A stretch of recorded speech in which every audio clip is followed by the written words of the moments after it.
Good morning India. दोस्तों नमस्कार। दोस्तों हमारे चैनल की कहानियाँ रोज़ाना सुनते रहने के लिए आप हमारे चैनल को सब्सक्राइब जरूर करें। इस वीडियो के पसंद आने पर वीडियो को लाइक करना ना भूलें। चलिए दोस्तों अब इस कहानी को शुरू करते हैं। मैं पलमा। आज ये बात अभी से करीब 6 महीने पहले की है, जो मेरी ज़िंदगी की बड़ी ही हसीन दास्तान है, या फिर यूँ कहो तो इस दास्तान ने मेरी ज़िंदगी बिल्कुल बदल के रख दी।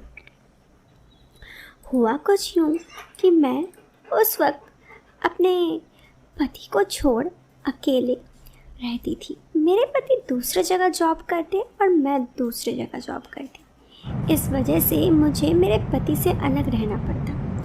काफ़ी दिन ऐसे ही गुजर गए। मैं अपने पति के साथ रहना बहुत मिस करती थी। शादी से पहले भी मैं अपने पति से कई बार उनके साथ रही थी, जब हम दोनों साथ में ही रहते। लेकिन अब शादी हो जाने के बाद भी हम दोनों साथ नहीं रह पा रहे थे। ये चीज़ मुझे बहुत बुरा लग रहा था। खैर मेरे पति से बात तो होती थी, लेकिन बात होने से क्या, मुझे बहुत याद आती थी उनकी। लेकिन एक बार भी, एक दफ़ा भी उनसे मुलाकात नहीं हो रही थी। मेरे पति से मुलाकात हुए करीब 2 महीने हो गए थे। अब तो मुझे ऐसा लग रहा था कि मैं अपना जॉब छोड़ के चली जाऊँ या फिर मेरे पति को ही यहाँ बुला लूँ, लेकिन दोनों में से कुछ भी नहीं हो रहा था। ना मेरे पति यहाँ आ रहे थे और ना ही मैं अपना जॉब छोड़ पा रही थी। ऐसे में क्योंकि मेरा मन लगता नहीं था और हर दफ़ा मैं अपने पति को फ़ोन कर ये पूछते रहते कि आप क्या कर रहे हैं, आप कहाँ हैं। मेरे पति भी ये समझते कि मेरा मन नहीं लग रहा है। ऐसे में वो मुझे ये कहते कि तुम एक काम क्यों नहीं करती, अगल बगल कुछ लड़कियों से दोस्ती कर लो, कुछ से दोस्ती हो जाएगी, तुम्हारी बातचीत होगी तो तुम्हें फिर इतना बुरा नहीं लगेगा। कभी कभी तो मुझे लगता कि मेरे पति बोल सही रहे हैं। यही सोच 1-2 दफ़ा मैं भी सोची कि आस पड़ोस में देखती हूँ कौन कौन रहता है। आपको मैं बता दूँ, मैं फ्लैट में रहती थी, जिस वजह से मैं हमेशा अपने ही में ही रहती थी। किसी से मेरा जान पहचान उतना नहीं था। 1-2 पड़ोसी को मैं जानती थी, लेकिन उतना भी नहीं। तो धीरे धीरे मैं अपने हर पड़ोसी से थोड़ी बहुत बात करने लगी। कुछ से दोस्ती भी हो गई और पड़ोस की कुछ लड़कियां मेरी दोस्त भी बन गई। इस तरह से अब जब भी मुझे घर पे मन नहीं लगता, मैं उनके घर चले जाया करती, जिससे कि अब मेरा मन भी लगने लगता और उतना बुरा भी नहीं लगता। ऐसे ही करीब 15 दिन बीत गए और फिर एक दफ़ा मेरे पति को छुट्टी मिली। वो आ रहे थे। मुझे तो इतनी खुशी हुई क्योंकि मेरे शादी को अभी 2 ही साल हुए थे। मुझे यहाँ पे जॉब के सिलसिले में अकेले ही रहना पड़ रहा था, तो इतना खुश थी मैं उस दिन।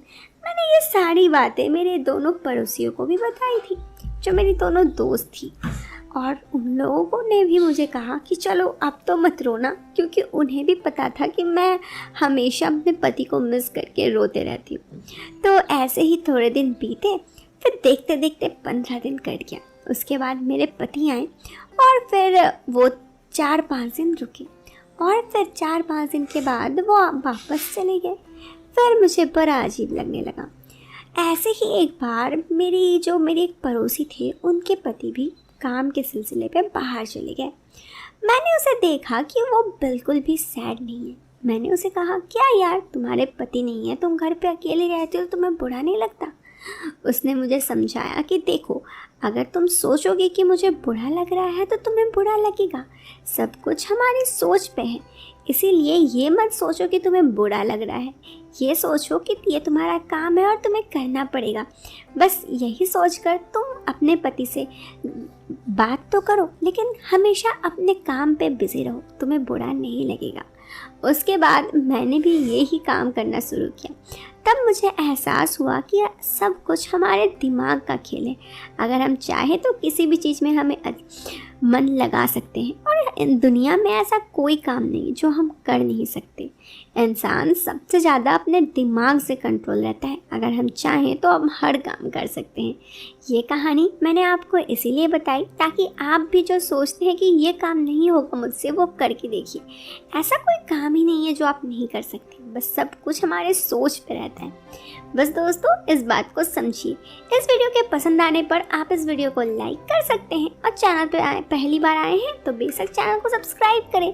मिलते हैं फिर एक नए वीडियो में एक नए और इंटरेस्टिंग टॉपिक के साथ। Till then bye bye, take care.